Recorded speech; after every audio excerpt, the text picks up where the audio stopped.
Do you struggle with self-doubt and imposter syndrome? What if you could rewrite the story of your life and tap into your inner strength? In this captivating podcast episode, Teri Karjala, a transformational life strategist, shares her remarkable journey and insights into breaking free from limiting beliefs. Stay tuned. Welcome to the Courage to Be podcast. I'm your host, Tanya Vasallo. And each week, I will bring you amazing guests so that you can tap into the courage to break out of old patterns and live your soul's purpose. Before we get into this episode, if by the end you enjoyed it, please follow, rate, review, and share the podcast so we can reach more people. Because here's the thing, I'm on a mission to close the gender gap in the podcasting world so that more and more women's voices are heard.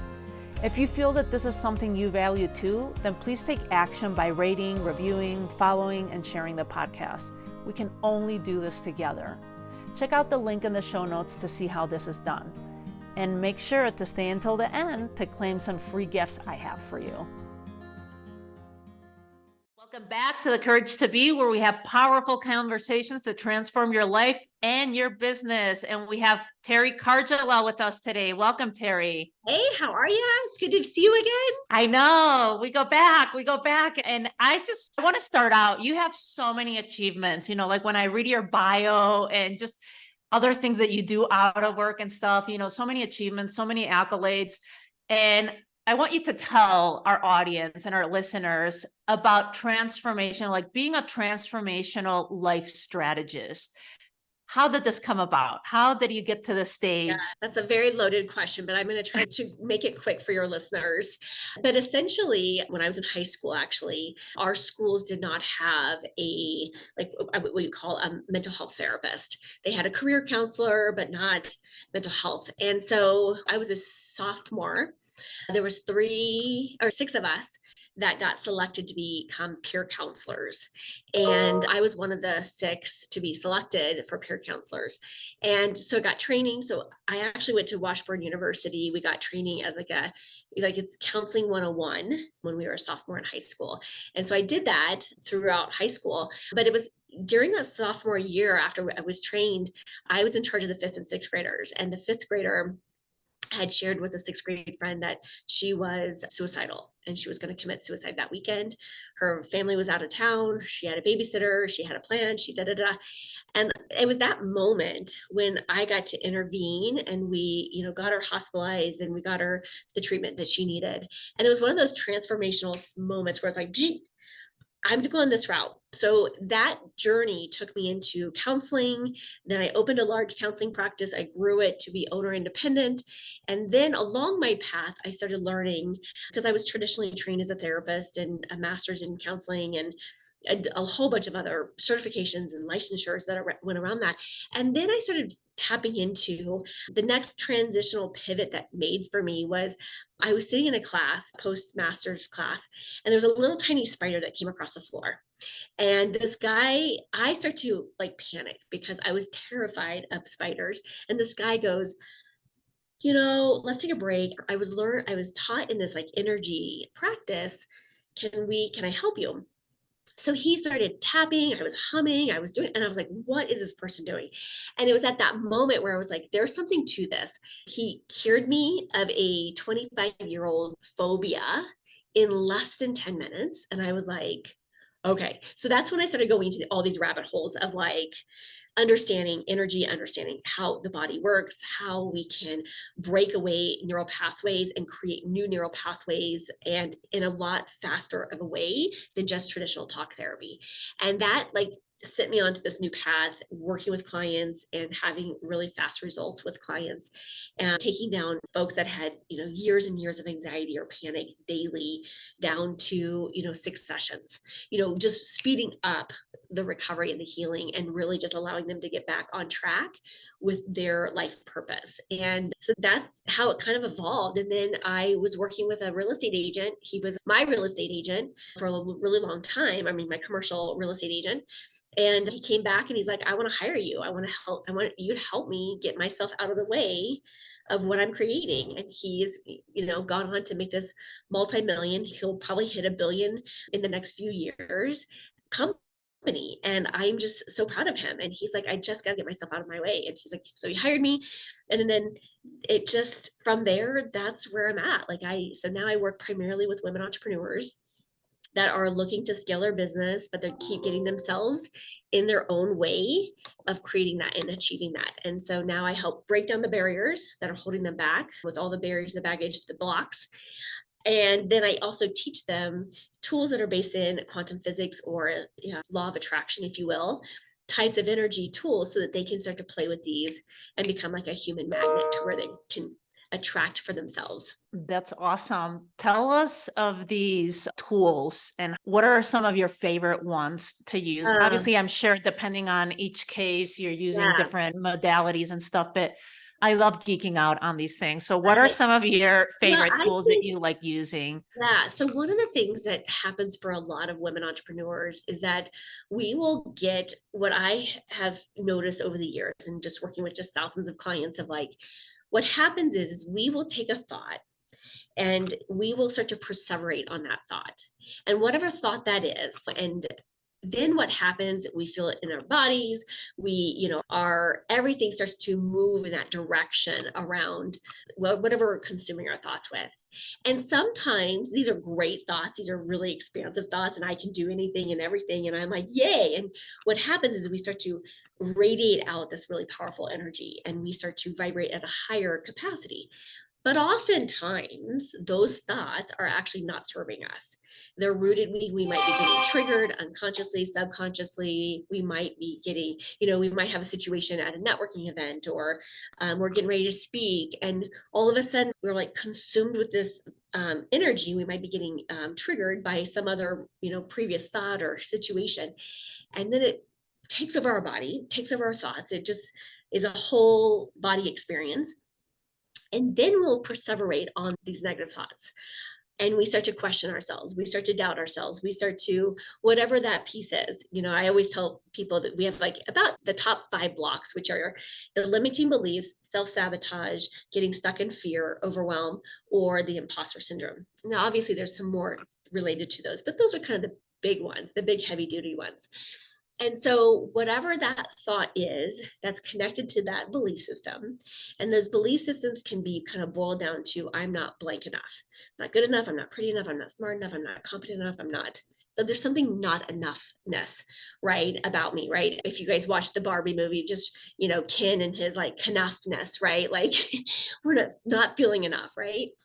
And so one of the things that I like to invite people to do is to play with is it's hard to make changes when we have unconscious thoughts taking place. And so because they're unconscious, right? We don't necessarily have that awareness to them. When they become conscious thoughts, we have power of choice and change. And it's like, how do we catch ourselves when we're not bringing those thoughts into the conscious mind? And so whenever we can notice, hey, oh wait, there it is again, or there it is. What I invite people to do is 2 things. One is I always tell people we work on the deeper stuff and the unraveling, if you will, the unwriting of the, if you will, those scripts. But what a lot of people can do right now, today, starting today, to have a big impact on their life is not to give that any more power, because what fires together wires together. And when we're wiring over and over and over again, those messages, I'm not good enough, I'm not smart enough, we actually have those thoughts that are creating the evidence. And what happens is we're actually creating, it becomes a self-fulfilling prophecy, right? So I'm putting out there, I'm not good enough. And then I'm finding situations, circumstances to confirm that same, that what's in alignment with that, right? And so what I invite people to do is do this exercise. So if you're driving, stop, pull over, write this down, pause is pause, come back to it, flag it as your favorite. And that is this: write down interesting point of view that I have, this interesting point of view. And then I'm going to repeat that in just a moment, but you want to put a 3x behind that. So interesting point of view that I have, this interesting point of view. So what happens though, and I know that we're talking on a podcast, so if you want to pop over to Tanya's channel, you want to come and see this, is when negative thoughts come in, they're coming in. So you want to cancel out by interesting point of view that I had this preview, interesting point of view that I had to preview, interesting point of view that I had to preview. And what happens is that because we can't have two thoughts at once, we're changing the direction. We're no longer activating the reticular activation system in our brain, which is going to find our evidence, right? So we're cutting it down, closing it off, shutting it down. And then what I invite people to do is ask the question, what else is possible? And what that does is actually opens ourselves back up to the possibilities again. And when we do this, we are allowing ourselves to see beyond the limitation that we put upon ourselves. We're seeing beyond that stinking thinking, if you will, right? And so what happens is we can just stop and we can change it. And when we start to change this, we start to, what do I want to call it? De-strengthen, if you will, if that's even a word, that intensity that we have to that belief system, to that, process, right? And so we can, obviously, that's something that we can start to play with today to stop strengthening the system that's in place, right? And so what I invite people to do is write these on a post-it note, write this saying, on your bathroom mirror, on your back of your phone, wherever you can put it, just to catch yourself when you start to go down that. Because when we spiral and we allow ourselves to spiral down and down and down, we'll go down there. We will start to attract what we were attracting at that level versus our highest potential level.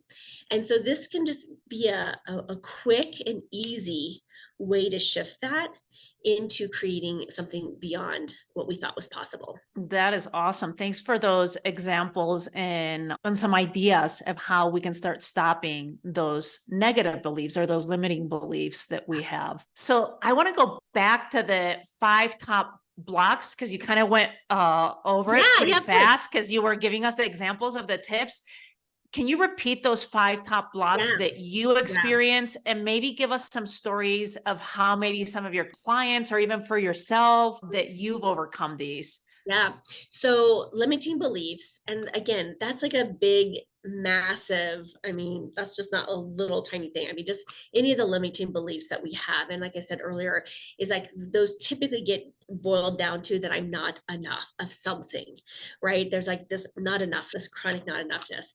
And then we have self-sabotage, which is, really when we start to play bigger, we start to sabotage what we could be creating. And that could be little things. That could be, I had a client one time and she had hired this sales coach and she was 9 months into the program of a 12-month program and she made 0 phone calls. And I'm like, what is happening? And so honestly, she was so afraid that if she actually made these sales calls, that people would want to work with her. And if they were working with her, somehow she would disappoint them and not lead up to their expectations. And so it just was like this whole storyline that kept her from actually being seen in the world and allowing her to have the impact that she wanted. So, self-sabotage is a big one for a lot of people. Getting stuck in fear. I think what we experienced in the pandemic was not only did we have our small little own fears, we had our community fears, but we also had this blanket of fear that was wrapped around the planet. And it was like, for some people, it was really intense. And so, how do we move through fear and allow ourselves to step out of our comfort zone and allow us to continue to grow and expand?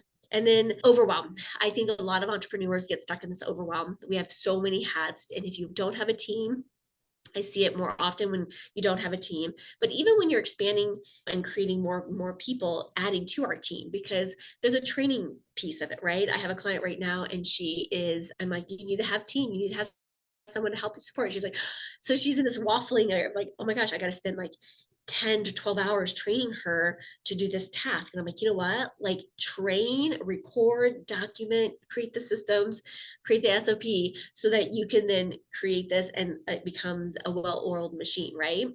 And then the last one was the imposter syndrome. Even high achieving, powerful women, I have found that have a really hard time stepping into their power and owning it fully because they think that they're a fake or a fraud or a phony, or they don't want to take credit for it. I had a client that we were working with, and she had a $2.4 million company, and she honestly thought she was the worst employee or employer.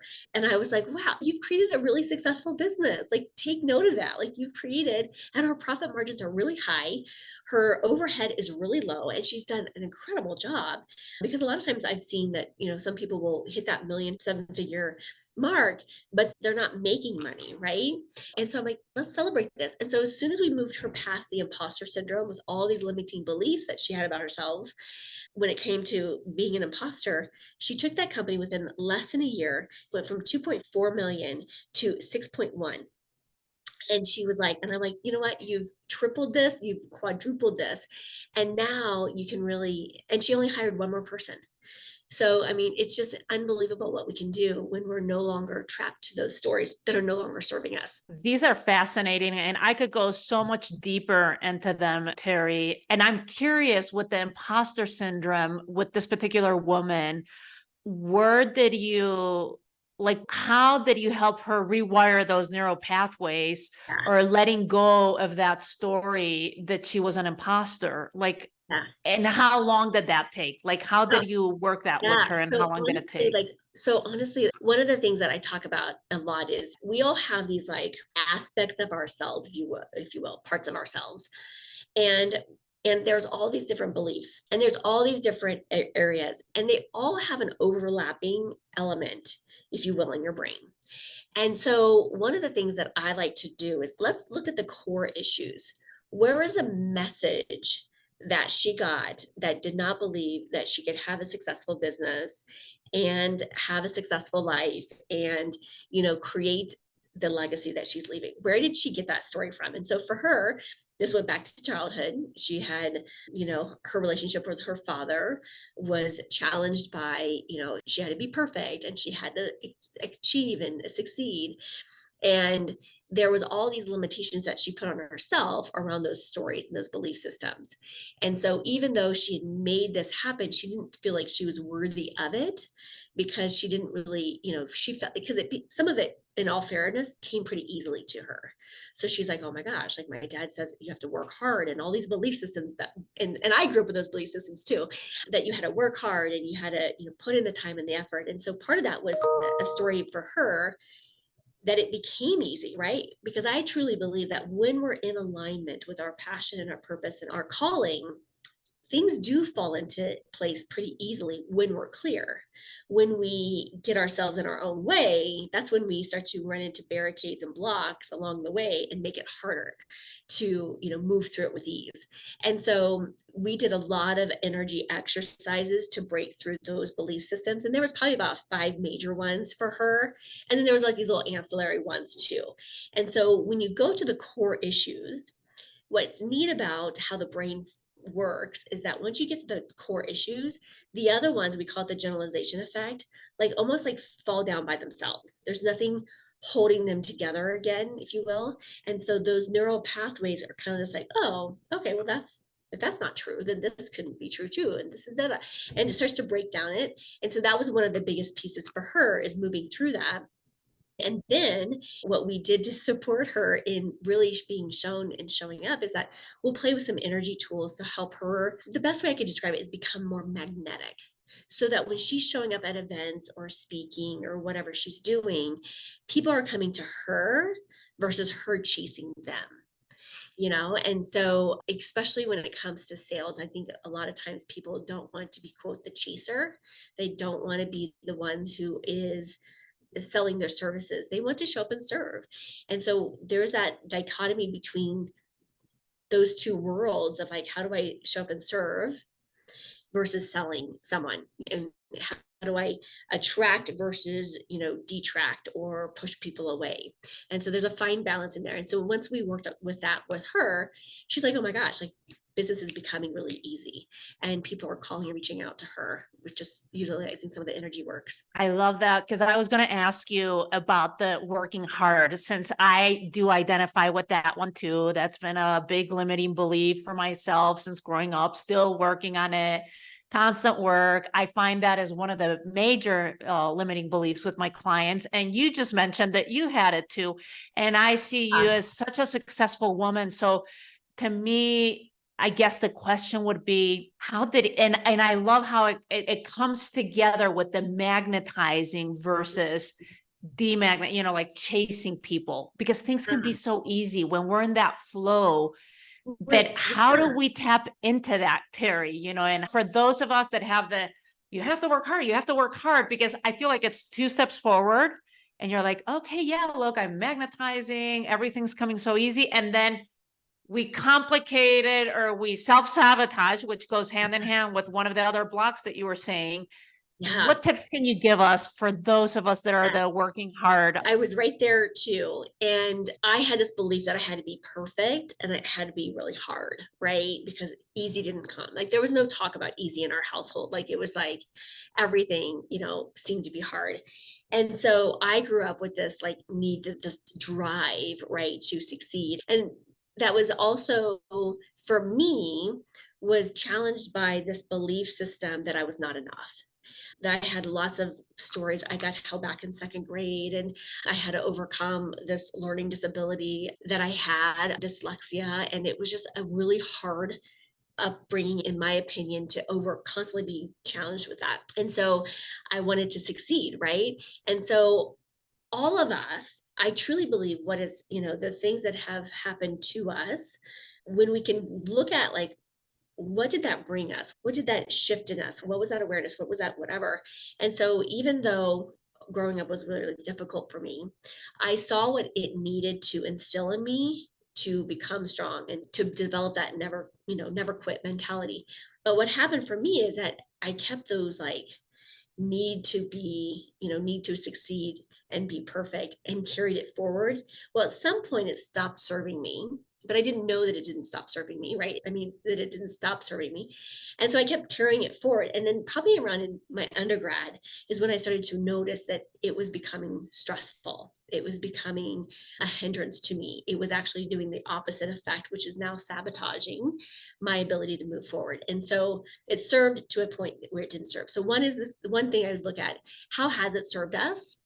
Okay. And there's nothing wrong with that. It served us. And let's be grateful for how it did serve us. But at some point, it stopped serving. So when did it stop serving us? And how can we take a look at, redefining that, re looking at that? For example, when my message, I had to work hard. Back when I had the other counseling practice, I could not leave work until after 5 o'clock because in my head, I had to be there until 5. Because if I left early, even though I was done with my day, I would sit and dilly dally. Okay, literally, I organized something. Like, I wonder if anyone else can relate to this because I'm like, I oh my, can totally relate to I'm that. like, So oh my thank you for gosh, saying it. I'm like, I can't leave because it's not. And so at 5 o'clock, I'm like, okay. And then I kind of like sneak out because I'm like, oh my gosh, I'm kind of like leaving right at 5 o'clock. Like, what are they going to think of me? Right. And it was just so funny. I was like, what is happening? And then pretty soon I was like, wait, I'm very productive. I'm very active. I have lots of different ways that I make my day so, more productive. So I had to start reframing it in my mind. And then I had to go back and look at where were the stories that were told to me. And I would say 99.9% of the time, these stories were not ours. They were put there by somebody else. And as children, we are like little sponges of information. And typically these belief systems get developed within the first 8 years of our life. And then that creates a foundation where everything else from our brain up to our reptilian part of the brain, up to our frontal cortex of the brain, everything else is built upon that, right? And so we take it through our lives and knowing that we can actually change and shift that. And so one of the ways is like looking at identifying it and noticing when it shows up. But also I would invite people, and I'm happy to connect with a free consult, but looking at the patterns and behaviors, what needs to be cleared out? What are those neural pathways that are keeping reinforcing it? Because our brains are like the internal Google system. No matter what we put in there, no matter what we Google, okay, we are going to find it. We may not like what we see, but we are going to find whatever we're putting in that Google machine. And the same is true for our brain. Whatever we're putting in there, whatever we're feeding it, is going to put out what we're putting in. And so we got to be really careful with where those beliefs come from and breaking the pathway, if you will, and reprogramming the brain to a new reality. And again, it's having some grace on ourselves because, again, looking at how these things served us and not making us wrong or bad or anything else. I would have never said this 20 years ago, if we would have had this interview, I would have never said that I've been grateful for the abuse that I went through. Like, there was no way on this earth that I would ever say that. But then I realized what that took me to and what that allowed me to do, and like the impact that I get to have today. Right. And so it's really powerful, to a place to be in, when we start to clear out those old stories that are no longer serving us. That is so nicely said, and so important too, of just having that level of awareness, Teri. Like you're saying, that 20 years ago, you wouldn't have said that the abuse served you in any way, or that you needed that to be where you're at right now. And that requires a lot of courage in and in itself, of just being Oh, able to look that in the face and say, okay, how did that serve me? How can I become a better human being? So kudos to you for that, because that's not an easy job to do. And not just the fact that you've observed it in yourself, but that you're helping others realize this too, of like, okay, so I've been working hard, this whole idea of working hard is just a programming that's been given to me, and I need to let go of it. It doesn't have to be that way, which goes hand in hand. Another huge one that I've observed, and particularly with women and women entrepreneurs, is this whole idea of like the example that you were giving with that other client, of not wanting to hire a team and getting support. Because to me, that's all about getting support. And I've even gone through that journey, whether, and this goes to the listener, whether you're an entrepreneur or you have a job or you're a mom, because it's getting support. Because you might think to yourself like, oh, well, that doesn't apply to me. I'm not an entrepreneur. I don't need support. I don't need to hire anyone. But you do need support. No one achieves success of some sort, support of the household, support of friends, support of, a mastermind, support of just any other support that might show up. So can you talk a little bit about that, Teri, of adding team and getting support, whether it's in our business or in our business, in addition to in our personal lives? Because you are a mom, you are doing a gazillion things at the same time. You're running several successful businesses. How do you do it? And I know well, you have team. yeah, I could not do it without team and just like a solid support system, right? So I do believe that if we are, and it depends on how much we want to have an impact in this world, right? Some people only want to impact, they're going to be happy and content having an impact on 20. And those 20 lives, like, that's no small potato, because those 20 lives, I always tell people, on an average person, you have 250 people in your circle of influence. If you impact 20 people, that's 20 people times 250, right? And a well-networked person, that number could go up to 1,000. A person that's an influencer could go up to, I mean, it's endless impact, right? Like, so I just want to start by saying, no matter where your level of impact is. And so, if you're on that smaller category and you don't foresee yourself growing and expanding, you may not need team. You just might need a virtual assistant to help out, just to keep the crazy at bay, and you're all good, right?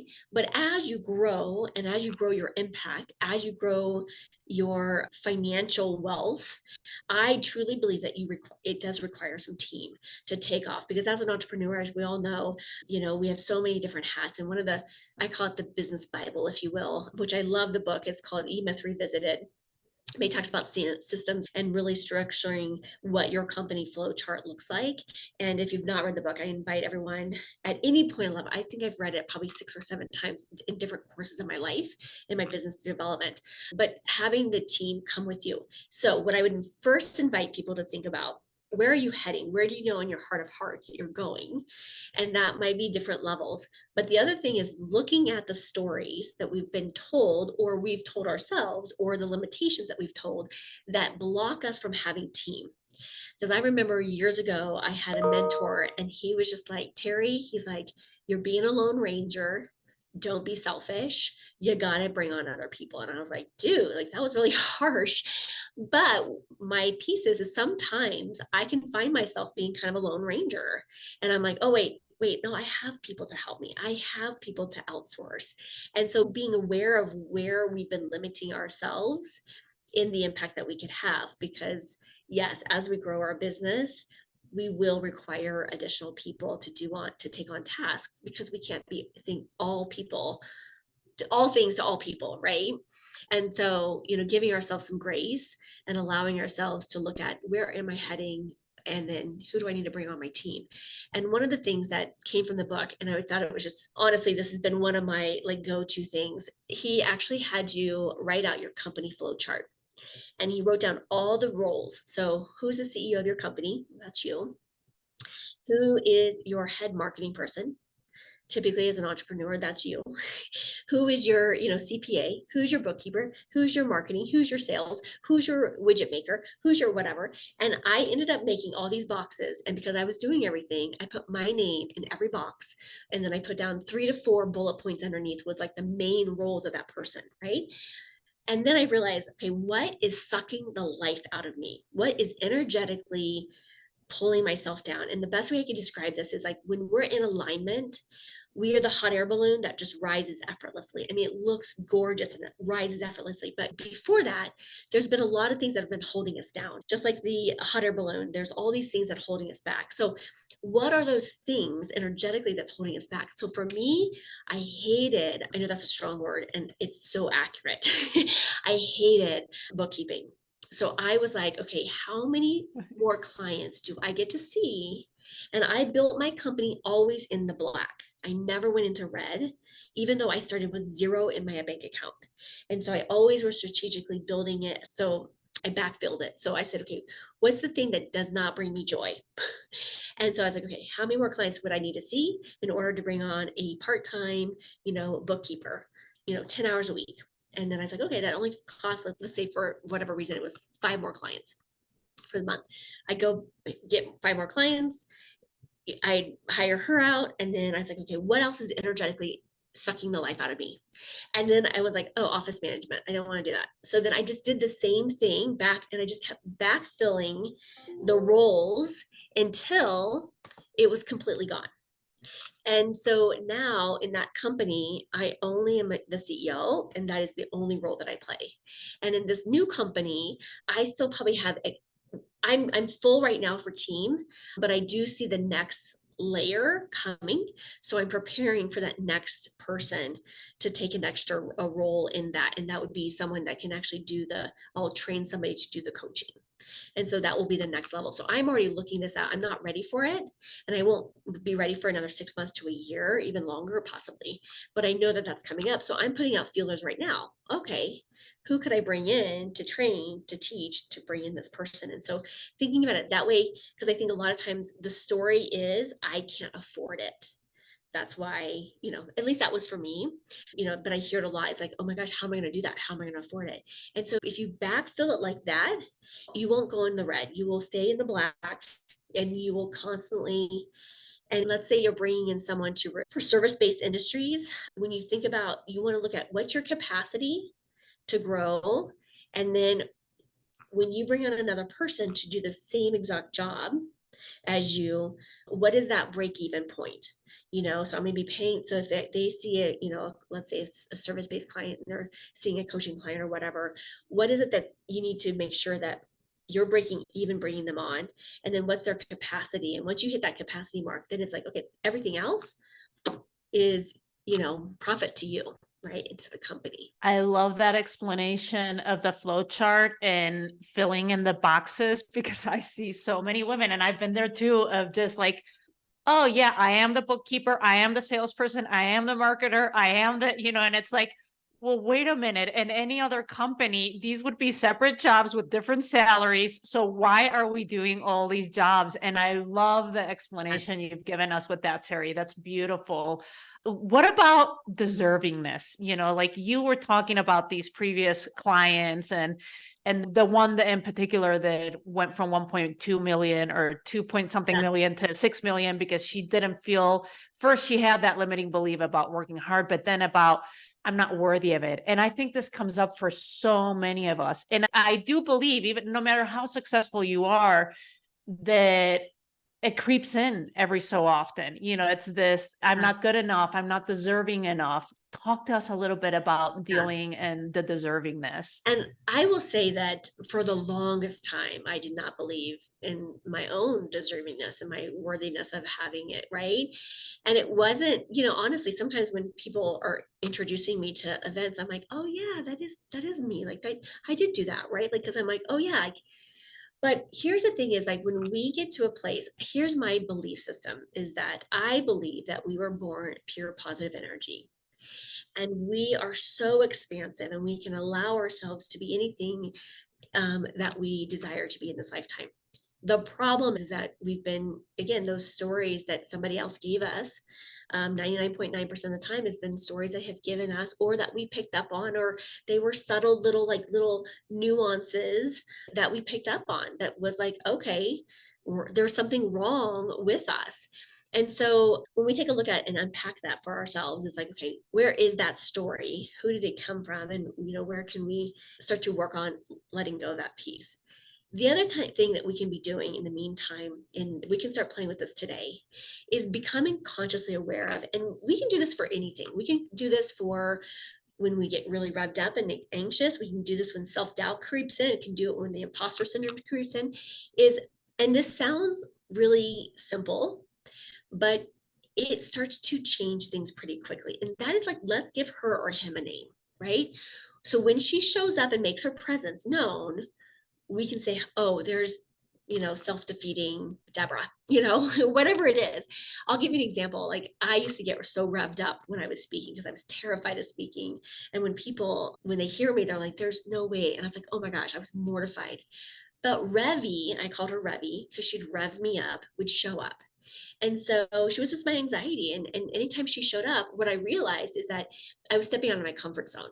And she did not like that. Ego was like, roar, like, you better not do this. Like, let's keep you safe. Let's keep you small. Let's keep you. And so every time she would show up, I just saw that as a positive trigger. Oh, she needs some love. Right. And so I would have this conversation. So first I'd acknowledge her. I would say hello to her. But first of all, give her a name, right? One of my friends, he named his was anxiety and he named his Richard Cranium. So if you go down, I can't probably cuss on here, but like if you take Richard and you go down, usually that's name is Dick, right? And then if you take cranium, what's another word for cranium? That's head. So he had blank head. And I'm like, I love it. So it would entertain him. So I'm just saying, get creative with the names. So, anyways, back to Revy. So I give her a name, and then when she shows up, say hello to her. Say, oh, hello, hi there. And what Revy and what that emotion in our body is doing, no matter what the emotion is, anger, hurt, fear, contentment, all of the emotions are our internal guidance system, and all they're doing is just giving us some information. That's all it is. Like, so I see Revi and I see her showing up. I'm like, oh, she's trying to give me information. She's trying to keep me safe. That is so sweet. Thank you, Revi. I appreciate you. And so I tell her thank you so much, and then I set a boundary with her and I tell her, you can have 1 minute this talk, you can have 2 minutes of this talk, you can have 30 seconds. And now I'll be honest, she went through her adolescent age where she was like so defiant. Sometimes she'd show up in the middle of my talk, and sometimes she wouldn't show up. Sometimes she was late. I'm like, what the heck? So pretty soon we've created this relationship, and now me and Revi are like really good friends. We're good friends, and she's really lazy now. I mean, she's because I've like developed this relationship with her. She doesn't even show up, and I'm like, Revi, where are you? Snap, snap, where are you? Like girlfriend. And it's so funny because now I've developed this, and now when I know she's showing up, I just know that she's got my back, and she's like. And so, any of those emotions that we are experiencing, if we can see it as all emotions are here to serve us.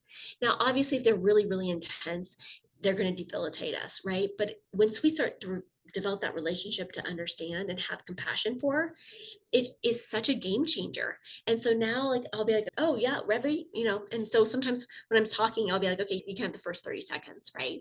To a big talk or whatever. And then I usually load it up. I'm strategic because I know she's going to show up. And again, anxiety on a low level is a motivator.